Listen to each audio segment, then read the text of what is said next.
For thousands of years, humans walked the earth without ever knowing what their own faces looked like.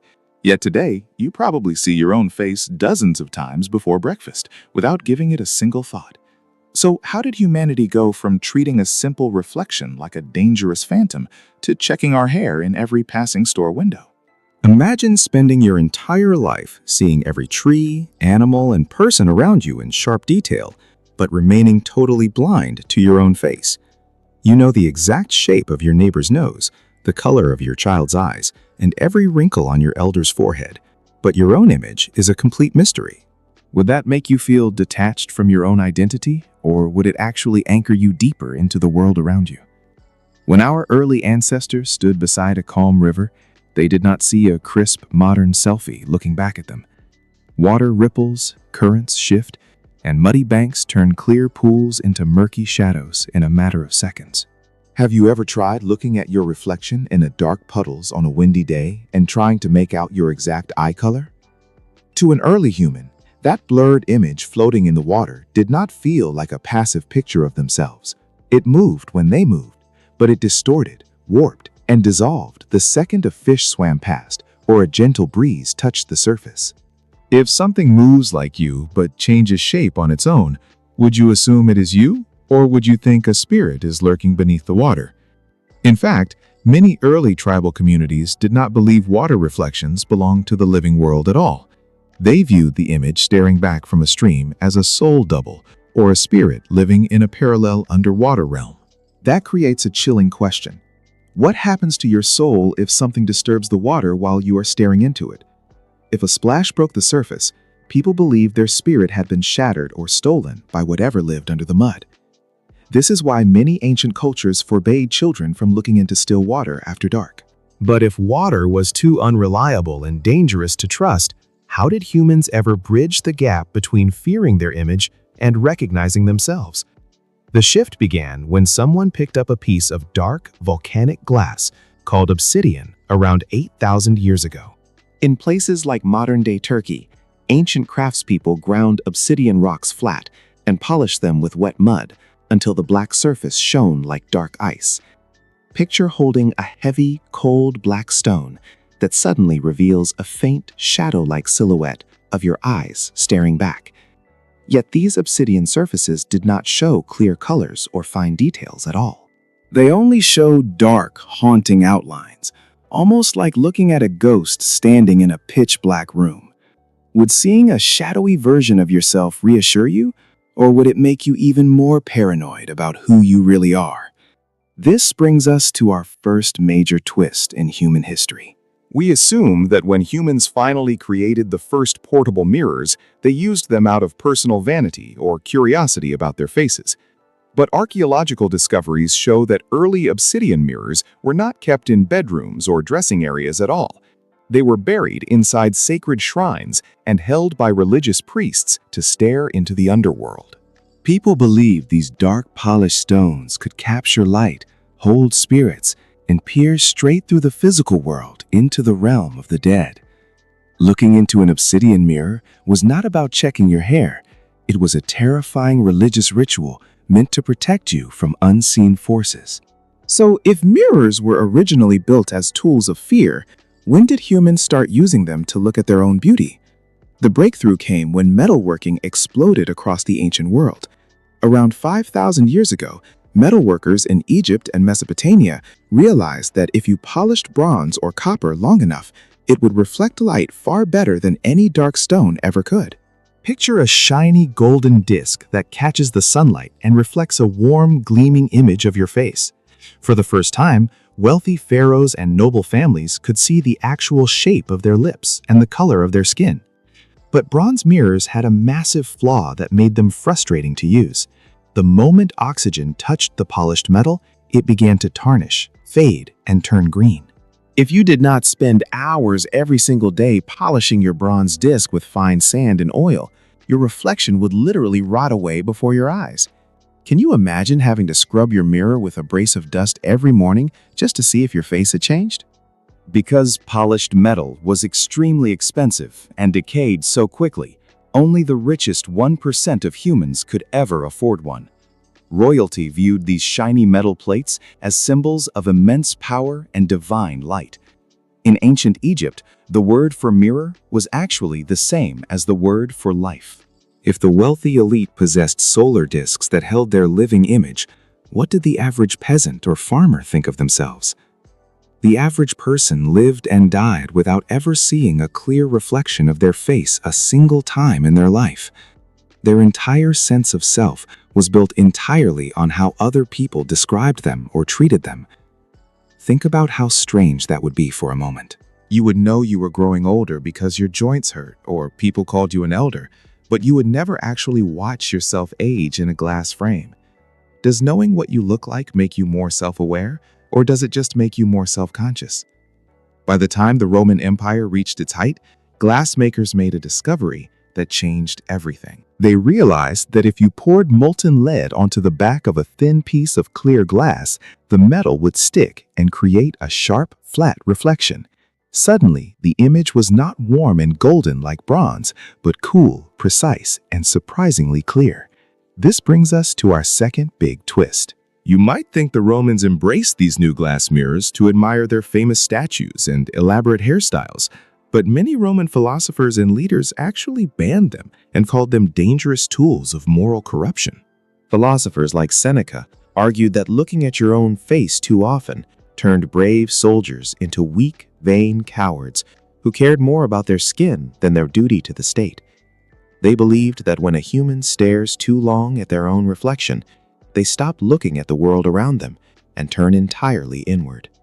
If a society becomes obsessed with its own image, does it eventually crumble from the inside out? When the Roman Empire eventually collapsed, the complex secret of making clear glass mirrors vanished from Western Europe for nearly 1,000 years. During the Middle Ages, humanity largely slipped back into visual darkness. People went back to looking at muddy pails of water or dull pieces of scraped metal. Generations passed where artists painted portraits of kings and queens, but even those paintings looked flat and stylized rather than realistic. If painters could not see themselves clearly in a mirror, how could they master the complex shadows and perspectives needed to paint realistic human faces? The entire art world was essentially locked behind a missing technological key. Without a flat, clear reflection, humans could not study human anatomy or facial expressions with true scientific precision. How long could human culture stay stuck in this reflective blackout before someone rediscovered the secret? The answer lay on a tiny, isolated island off the coast of Italy called Murano. In the 13th century, Venetian glassmakers cracked the code to making the clearest glass the world had ever seen, known as cristallo. By coating the back of this hyper-clear glass with an alloy of tin and mercury, they created the very first true modern mirrors. The images produced on Murano were so bright and sharp that people who looked into them felt like they were staring through a magic window at a twin standing on the other side. Imagine living in a world of dim, muddy shadows and suddenly standing in front of a crystal-clear surface that reveals every single pore on your skin. These Venetian mirrors were so breathtakingly clear that they became the most expensive luxury items on the entire planet. A single medium-sized Venetian mirror could cost more than a massive countryside mansion or a warship fully equipped with cannons.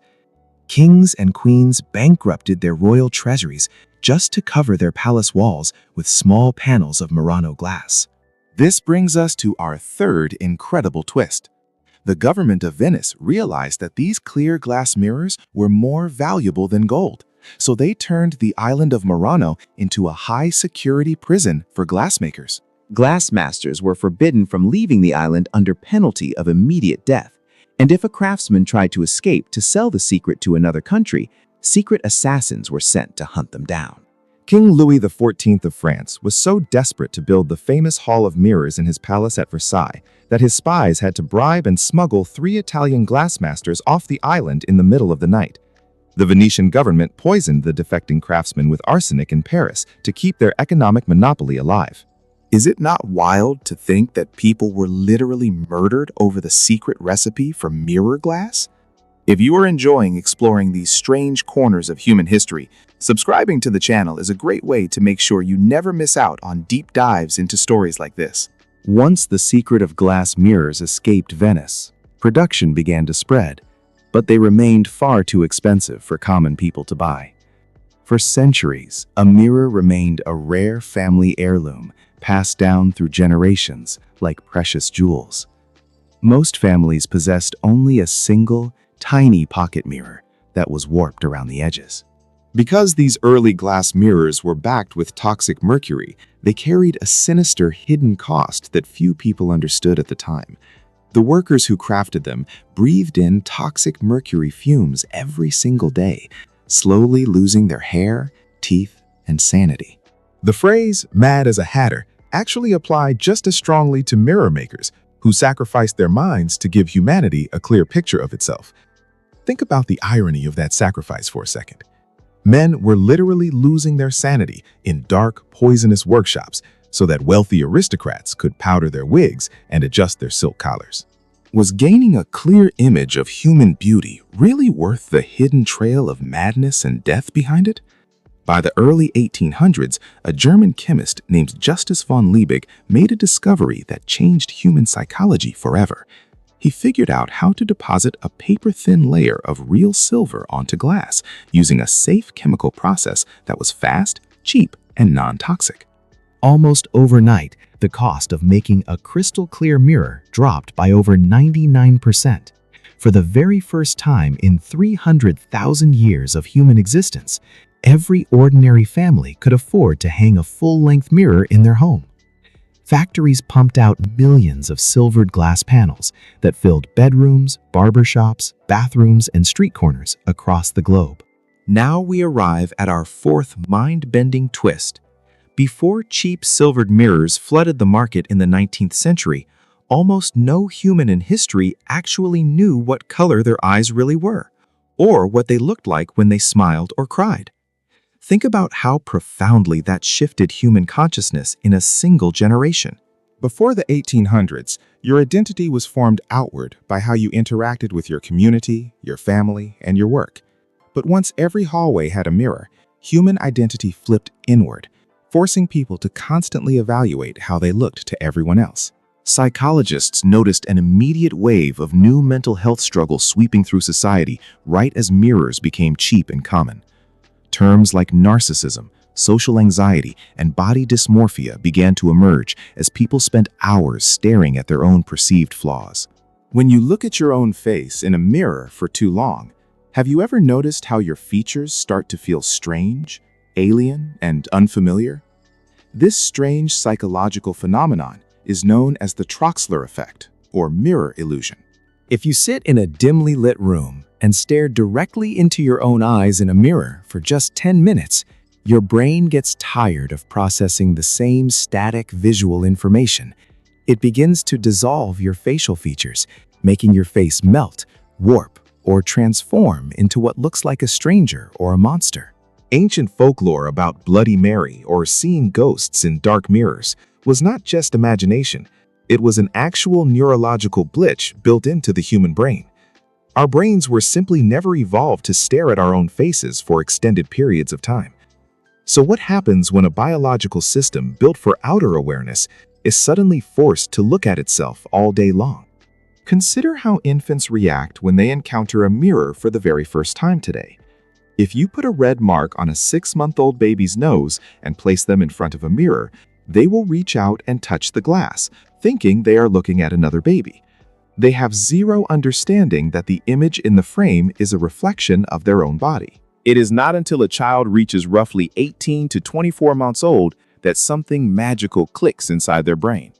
In a famous psychological experiment known as the mirror self-recognition test, older toddlers see the red mark in the mirror and immediately reach up to touch their own nose.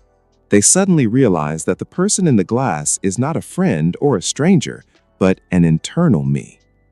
Only a handful of animal species on the entire planet can pass this mirror test alongside human toddlers. Chimpanzees, dolphins, elephants, and Eurasian magpies are among the rare creatures that understand that a reflection belongs to them. Most other animals will bark, puff up their chest, or try to fight their own reflection until they collapse from exhaustion. If a dog sees its reflection and thinks it is an enemy, it relies on its nose to realize there is no smell, quickly losing interest. But humans are almost entirely visual creatures, meaning what we see with our eyes instantly becomes our absolute reality. Does our heavy reliance on visual reflection make us smarter than other animals, or does it just make us easier to deceive? Think about how a mirror actually tricks your perception every single time you look into it. A mirror does not show you what you look like to the rest of the world. It shows you a flipped, reversed version of your face. Every asymmetrical feature, every slight tilt of your nose, and every mark on your cheek is swapped from left to right. This brings us to our fifth and final twist. You are so deeply accustomed to seeing your reversed reflection in the mirror that when you see a normal, non-reversed photograph of yourself, your brain instantly feels uncomfortable and thinks you look strange or unattractive. Psychologists call this the mere exposure effect. Your brain prefers the flipped mirror version of your face simply because that is the version you have stared at your whole life. But everyone else on Earth sees the non-reversed version of you every time they talk to you. That means the face you consider to be you is a version that literally no other human being on Earth ever sees when they look at you. You are essentially in love with an optical illusion created by a sheet of silvered glass. If the face you see in the mirror is not the face the world sees, which version is the real you? Think about how much energy humanity spends today maintaining that mirror image. We spend billions of dollars on cosmetics, lighting, camera filters, and plastic surgery just to optimize a flat, two-dimensional reflection. We have gone from being terrified of water spirits to curating digital reflections on screens every minute of the day. If an ancient human from 10,000 years ago were brought into a modern room covered in full-length mirrors, they would likely think they were surrounded by a tribe of silent, trapped spirits. They would wonder why we spend so much time staring at glass walls instead of looking into the eyes of the real people standing right next to us. Have we gained self-awareness at the cost of genuine connection with the world around us? Or has the ability to see ourselves clearly allowed humanity to grow deeper, more artistic, and more self-reflective? When you look in the mirror tomorrow morning to brush your teeth or fix your hair, take a second to pause and really look at your eyes. Remember that for 99% of human history, no person ever had the privilege or the burden of standing where you are standing right now. Now that you know how much seeing our own reflection changed human psychology and history, how do you think your life would be different if you woke up tomorrow and could never see your reflection again?